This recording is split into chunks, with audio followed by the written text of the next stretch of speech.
মাঝে মাঝে ভাবি এই তো কদিন আগেই তোমার সাথে আমি সংসারটা শুরু করলাম। যখন সংসারটা শুরু করেছিলাম তখন বুক ভরা ভালোবাসা ছিল আর মনে অনেকখানি আশা ছিল যে দুজন দুজনের সাথে ভালো থাকবো, দুজন দুজনের সাথে পথ চলবো। হ্যাঁ, রাগারাগি ঝগড়া ঝামেলা খুনসুটি সবটাই হবে, কিন্তু সেটা দুজন দুজনের চোখের সামনে থেকে করব।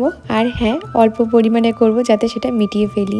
জানো তো, রিসেন্টলি আমি এই সেটাফিলের যে ক্লিনজারটা আছে সেটা ইউজ করছি। এত ভালো একটা রেজাল্ট পেয়েছি যে কি বলবো তোমাদেরকে।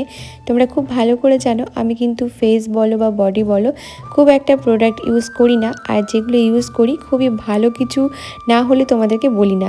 এখানে পাগলামি করছিলাম আমাদের প্রীতমে, এগুলোকে দেখে প্লিজ কেউ ঢং বলো না, আর ঢং বললেও কিছু যায় আসে না। তো এই যে ক্লিনজারটা দিয়ে প্রথমে ফেসটাকে ভালো করে ক্লিন করে নিলাম। দেন আমি না সপ্তাহে একটা দিন করে এখন না একটুখানি স্ক্রাব করছি। এই স্ক্রাবিংটা না প্রীতম ইউজ করে, আর আমি ঘরে একটা DIY স্ক্রাব বানাই সেটা ইউজ করি, যেটা শেষ হয়ে গেছে। সেই কারণেই প্রীতমের এই স্ক্রাবিংটা নিয়ে কাজ চালালাম আজকে।